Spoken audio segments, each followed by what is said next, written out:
Bismillahirrahmanirrahim.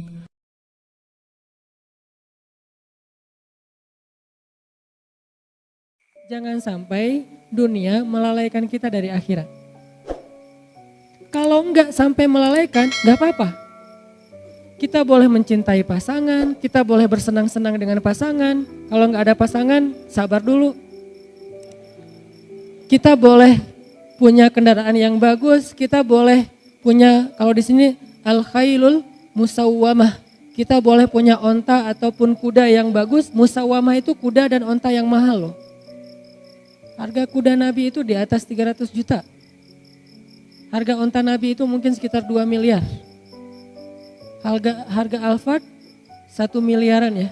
Berarti lebih mahal daripada Alphard. Boleh enggak kita misalnya bercita-cita pengen punya Alphard? Boleh. Asalkan jangan sampai kita korupsi. Jangan sampai kita bohong, jangan sampai kita curang, jangan sampai kita ngezolimin orang lain yang nanti merugikan dunia dan akhirat kita. Boleh enggak kita berharap punya istri yang cantik? Saya belum jawab. Boleh enggak sih? Yang di atas pengen punya suami yang keren, boleh enggak?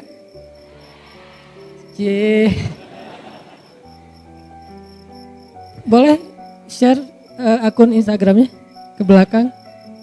Diedit dulu tapi postingannya. Yang warnanya gelap diterangin ya. Kenapa boleh? Padahal di dalam ayat ini Allah mengatakan zuyyina linnas hubbus syahawati minan nisa. Dijadikan terasa indah di pandangan manusia itu syahawati minan nisa. Syahwat itu bukan cuma cinta ya. Di sini bahasanya terjemahannya halus. Syahwat itu kebutuhan biologis. Sehingga ada yang ngomong gini nih, sering ada di komen, ada di statement di sosmed tuh gini. Nikah mah jangan karena hawa nafsu, tapi karena Allah. Sehingga kalau ada yang nanya ke saya, Ustadz tuh nikah nafsu gak sih? Nafsu saya bilang. Kalau gak nafsu gimana caranya? Wah Ustadz gak benar, berarti nikahnya gak ikhlas karena nafsu. Perhatikan firman Allah di surat Al-Mu'minun. Walladzina hum li furujihim hafizun illa ala azwajihim. Orang yang menjaga kemaluannya kecuali kepada istri-istri mereka. Oh kalau gitu nikah boleh dong karena hawa nafsu? Boleh banget, memang gitu. Bukankah makna litaskunu ilaiha yang kita singkat dengan istilah sakinah itu adalah laki-laki supaya merasa tentram kepada perempuan? Itu bahasa kiasan. Al-Quran itu punya gaya bahasa kiasan, punya gaya bahasa peribahasa Al-Quran itu ada. Salah satu peribahasa Al-Quran itu inna angkaral aswat la sautul hamir. Sesungguhnya seburuk-buruk suara itu suara keledai, itu peribahasa Al-Quran. Ada juga kiasan. Kiasannya apa? Yang tadi kiasannya litaskunu ilaiha, supaya kalian merasa tentram kepada istri kalian. Maksud tentram di sini adalah bisa menyalurkan kebutuhan biologis dengan cara yang terhormat dan halal. Masa sih Ustadz? Nih dengerin hadis Nabi. Ada seorang sahabat nanya ke Nabi gini, ya Rasulullah, memangnya kalau seorang laki-laki menyalurkan kebutuhan biologisnya kepada perempuan istrinya, itu berpahala gak sih Rasul? Syahwat kepada istri, pahala gak sih Rasul? Nabi balik bertanya, kalau dia menyalurkannya kepada selain istrinya, dosa gak? Dosa. Begitu juga kalau dia melakukannya kepada istri yang sah, maka dia menjadi pahala dan ibadah. Oh kalau gitu harus hawa nafsu? Iya. Walaupun itu bukan yang terpenting. Tapi Nabi meletakkan itu di awal.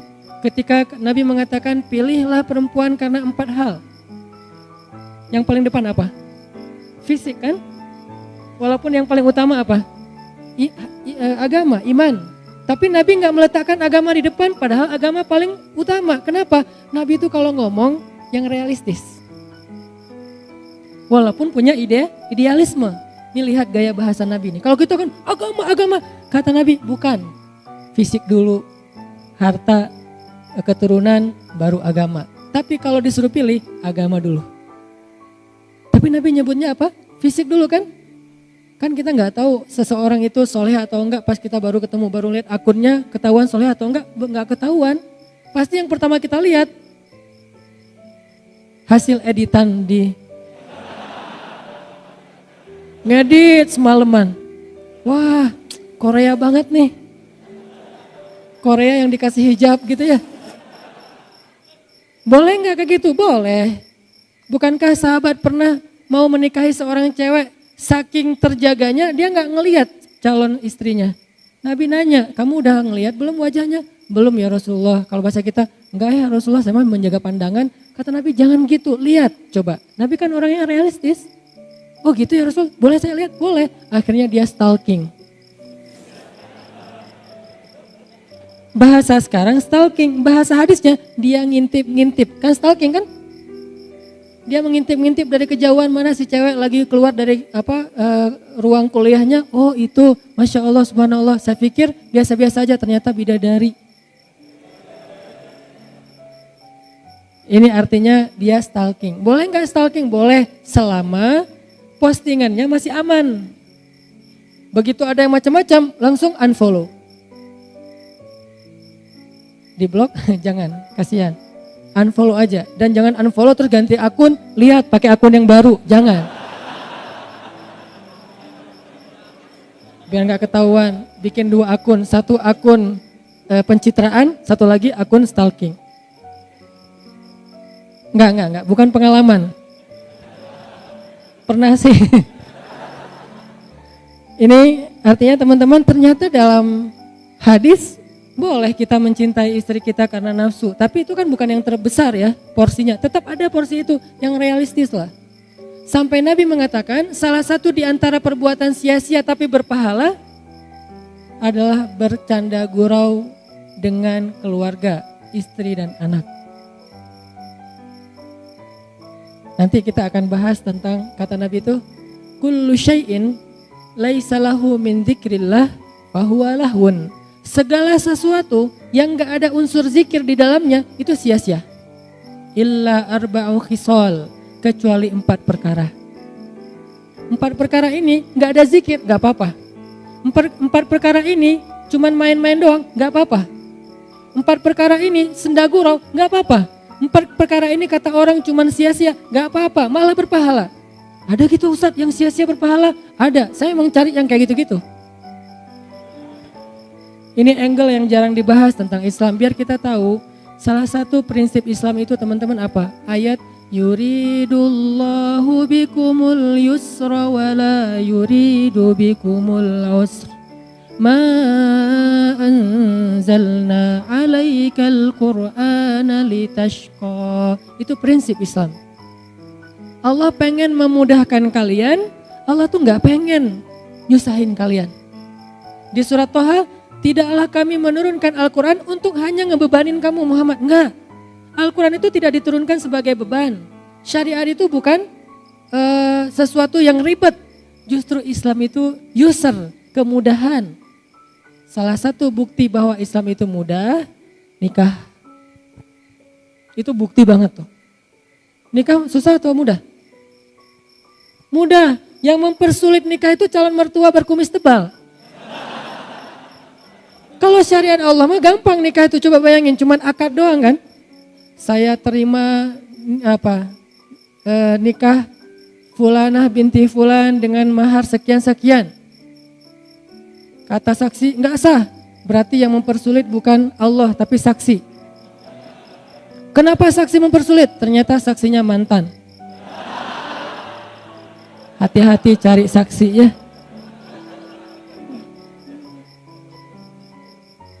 Udah akad benar? Enggak. Oh ulangi lagi. Sah saksi? Belum. Seharian gak bakalan sah kalau saksinya adalah M bintang-bintang. Cari saksi itu yang netral. Yang udah move on. Ustadz, insya Allah ya. Nih teman-teman, artinya akad nikah itu sederhana loh. Kalau kita gak bisa akad dengan bahasa Arab, maka kita bisa pakai bahasa Indonesia. Nggak bisa hafal, boleh nyontek. Salah bisa diulang. Salah lagi bisa diulang, nggak boleh sampai 3 kali salah passwordnya dikunci, nggak ada tuh. Kan kalau akun yang lain 3 kali salah masukin password nggak bisa lagi ya. Kita harus detect lagi tanggal lahir, nama ibu, permainan yang disukai waktu kecil segala macam. Kalau lupa gimana? Itu sulitnya birokrasi manusia. Kalau Allah mah asik-asik aja. Salah, ya udah nggak apa-apa ulang. Seharian diulang Allah tungguin. Begitu benar sekali, sah, Allah bahagia. Malaikat bahagia, ngedoain kita tuh malaikat tuh. Sebetulnya nikah itu sederhana, cuman kayak gitu doang, mengubah status orang yang tadinya sentuhan aja nggak boleh, sekarang sentuhan jadi berpahala. Tadi saling ngelihat tuh nggak boleh, sekarang ngelihat berpahala. Salah satu hobi saya di rumah tuh lihat-lihatan. Maaf ya. Saya tuh kalau di rumah gini aja. Masya Allah. Tuh, wah, saya di rumah alhamdulillah ya. Jarang sholat sunnah kecuali sholat sunnah yang muqayyad. Kalau mutlak itu jarang. Sholat sunnah mutlak itu kan bebas ya kapan aja ya. Itu jarang karena diganti dengan memandang wajah istri. 4 hal ya, boleh walaupun sia-sia, boleh tuh. Kullu syai'in laisa lahu min dzikrillah fahuwa lahun illa arba'u khisal. Segala sesuatu yang tidak ada zikir kepada Allah di dalamnya lahwun. Sia-sia kecuali 4 perkara. 1, masyur rajul bainal ghardain. Bolak-baliknya seorang laki-laki di antara 2 spot. Apa maksudnya? Berburu. Kalau bahasa ulama memanah. Dari tempat dia memanah sampai target, terus nanti anak panahnya udah sampai di sana dia ambil, balik lagi, manah lagi. Mungkin cuma 1 anak panahnya atau 2, balik lagi, manah lagi, bolak-baliknya. Sambil bercanda gurau, sambil ketawa-ketawa, itu adalah ibadah, bayangin. Cuman sebagian ulama menafsirkan hadis. Kalau dulu konteksnya memanah, kalau sekarang berburu. Intinya menembak kan, bisa berburu pakai senapan angin, bisa berburu dengan senjata api, bisa juga latihannya yang kecil-kecil dulu, paintball, airsoft gun. Intinya belajar nembak. Dan itu walaupun ketawa, walaupun bercanda, berpahala, bayangin. Makanya saya bilang ada main juga dalam Islam, malah berpahala. Kalau niatnya apa? Karena Allah SWT. Tinggal niat doang yang dirubah. Oh saya pengen belajar nembak nih. Pakai apa? Senapan angin dulu deh. Kan olahraga nih. Nanti gede sebelah gitu. Udah. Atau paintball yang standar-standar dengan niat ukhuwah, silaturahim, merekatkan kesolidan organisasi. Sekalian belajar sabar, belajar teliti, nanti airsoft gun naik lagi jadi senjata api kalau legal. Ada apa mungkin organisasinya, berburu babi, berburu rusa segala macam. Itu bolak-balik antara satu tempat ke tempat yang lain malah berpahala. Bukan hanya itu, Nabi itu pernah jalan dengan Abu Bakar dan Umar bertiga. Kan ini segeng ya, soulmate banget nih bertiga. Karena Nabi itu ada sahabat, ada geng. Sahabat Nabi itu Muhajirin dan Ansor. Geng Nabi, Abu Bakar dan Umar, itu geng. Biasanya Nabi kalau pengen me time, gak ada yang boleh ketemu Nabi kecuali 2 orang ini. Abu Bakar dan Umar, tambah Utsman 1 lagi. Kayak saya pernah ceritakan Nabi lagi me time di sebuah sumur. Cuma pengen sendiri aja, terus suruh seorang sahabat jagain pintu sumur, gak boleh masuk. Tiba-tiba datang Abu Bakar, ribut, saya pengen ketemu Nabi. Gak boleh, kata Nabi gak boleh, sekarang gak ada waktu selfie. Terus kata Nabi, siapa itu ribut-ribut di depan? Kata sahabat yang jagain, itu ini Abu Bakar ya Rasulullah. Kata Rasulullah, izinkan dia masuk, dia itu ahli surga. Masuklah Abu Bakar. Duduk di sebelah Nabi, menjulurkan kakinya ke sumur. Ini sebagai sebuah nubuwah, sebagai sebuah berita bahwa Abu Bakar nanti akan dimakamkan di sebelah Nabi. Terus datang lagi Umar. Saya pengen masuk, gak boleh kata Nabi, gak boleh masuk. Tapi saya pengen masuk, saya satu geng sama Nabi, gak boleh pokoknya. Apa itu rame-rame? Ini Umar ya Rasulullah, izinkan dia masuk, dia ahli surga. Masuk aja Umar, saya juga bilang apa, boleh masuk, masuk aja. Ini mah kalau kita ya. Masuk Umar, duduk di sebelah Abu Bakar. Nubuat bahwa Umar akan dimakamkan di sebelah Abu Bakar. Seperti itulah posisinya. Duduk di sumur gitu bertiga, ngobrol-ngobrol santai. Apa yang diobrolin? Gak tahu, pokoknya santai aja nih. Kalau kita mungkin lagi ngopi-ngopi gitu, wah ini bagus nih, sifon, ini apa 360 apa segala macam. Gak penting sih yang diomongin, lagian namanya juga lagi me time. Datang lagi yang ketiga, Utsman. Saya pengen masuk, nggak boleh. Saya pengen masuk, nggak boleh. Apa itu rame-rame di depan? Ini Utsman ya Rasulullah. Izinkan Utsman masuk. Sesungguhnya Utsman adalah sebaik-baik pemuda surga. Lebih daripada Abu Bakar dan Umar istilahnya. Sebaik-baik pemuda surga. Masuk Utsman. Tempat tadi udah penuh. Akhirnya Utsman duduk di seberang. Itu menjadi nubuat, takwil bahwa Utsman akan dimakamkan di Baqi. Tidak di sebelah Rasul, Abu Bakar dan Umar. Ini banyak cerita-cerita kayak gini yang jarang kita bahas. Dan angle-nya apa? Oh ternyata Nabi juga ngegeng gitu ya. Karena yang nyambung kalau TikTok tuh cuma mereka bertiga nih. Kalau yang lain diam dengerin aja. Sami'na wa ata'na, Masya Allah, Masya Allah. Kalau ini enggak ya Rasulullah gini. Suka berbeda pendapat dan itu seru. Makanya salah satu yang keren dari pernikahan itu kalau kita bisa chat sama istri kita tuh kadang-kadang rame, debat. Tapi setelah itu pelukan. Ya. Ini teman-teman ternyata berburu itu sesuatu yang luar biasa di sisi Allah. Sampai ada hadis Nabi, nanti cek lagi deh. Nabi bilang gini, malaikat itu menyaksikan dua hal. Dua olahraga itu, dua permainan, malaikat menyaksikan. Satu, berburu, kedua lomba berkuda atau onta. Itu malaikat nonton loh. Bukan cuman malaikat diam, tapi nonton. Bayangin kalau nonton kira-kira kita gimana? Wah seru gitu kan? Malaikat yusyahid. Arti yusyahid, malaikat ikut nonton acara berburu sama balapan. Jadi kalau dulu konteksnya berkuda beronta, sekarang mungkin BMX, ngetrail, off-road, touring, itu malaikat nonton loh. Arti malaikat nonton, malaikat tuh senang dengan kegiatan-kegiatan kayak gitu. Kalau niatnya karena Allah. Yang dilarang apa menurut ayat 14 surat Ali Imran? Jangan sampai gara-gara itu telat sholat, itu doang masalahnya. Makanya saya sering bilang, fun itu gak harus nambah dosa, tetap bisa fun kok. Kita bisa asik, bisa seru tanpa harus nambah dosa. Karena Islam itu luas banget. Sampai kita balapan aja selama gak melanggar lalu lintas, malaikat nyaksiin. Kita berburu, malaikat ikut nonton. Mana? Malaikat ikut nonton. Makanya Nabi pernah jalan bertiga nih. Rasul, Abu Bakar, Umar jalan bertiga. Lewat orang yang lagi mana? Terus ada satu laki-laki pas mau manah gitu dia bersumpah. Demi Allah ini akan kena sasaran. Kan orang Arab kalau ngomong tuh suka wallahi ya. Wallahi ini akan kena sasaran. Wallahi ini akan kena sasaran. Ternyata meleset. Kata Abu Bakar, dia sih sumpah. Berarti gak kena sasaran tuh berarti dia harus bayar kifarat sumpah. Kata Nabi, sumpah dalam masalah memanah maka itu dimaafkan. Sampai segitunya. Sahabat saking seriusnya pengen kena sasaran tuh dapat poin yang paling gede di tengah. Dia sampai sumpah, demi Allah ini kena nih. Ternyata meleset, kata Abu Bakar yang lewat, dia sih udah terlanjur sumpah meleset berarti dia harus bayar denda kifarat sumpah. Kata Nabi, sumpah dalam memanah dimaafin. Menunjukkan gimana mudahnya Islam memberi ruang untuk orang main. Jadi kalau kita berburu, ini kena nih, demi Allah ini kena nih. Tapi jangan dimain-mainin ya, karena dia serius nih. Ini kena nih demi Allah, gak kena. Wah lu udah sumpah tuh bayar tuh kifarat. Bayar kifarat sumpah kan lumayan gede tuh. Berpuasa atau kasih makan orang miskin ternyata khusus buat latihan atau bermain. Kalau saya lebih menyebutnya bermain ya. Walaupun maksudnya berlatih itu dimaafin coba. Maka kata Nabi di antara 4 yang main-main tapi berpahala, yang nomor satunya berburu. Nomor 2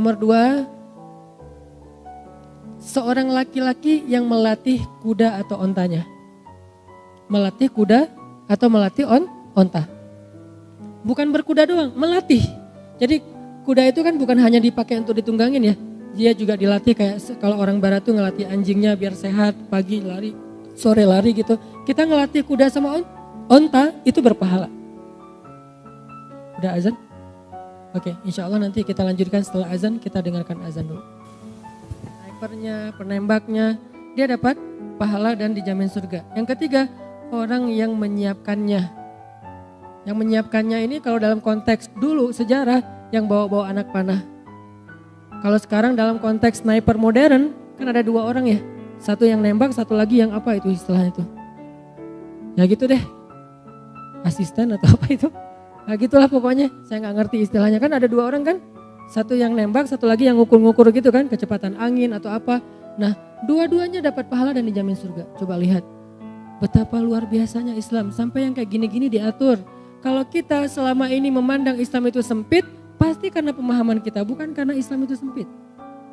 Kadang ada orang ngapain sih kayak gitu-gitu, ini apa manfaatnya, ini tujuannya apa, ini kok sia-sia segala macam. Kenapa saya kadang-kadang komen baca lagi. Kenapa? Karena kurang baca deh. Karena hadis yang kita baca kan dari dulu innamal a'malu binniyat. Padahal jumlah hadis itu yang dihafal Al-Bukhari aja ada 200.000 hadis. Yang dihafal oleh Imam Ahmad bin Hambal ada 1.000.000 hadis. Berapa yang sudah kita hafal sehingga kita mengatakan ini sia-sia. Banyak angle-angle agama, angle Islam yang kita belum tahu.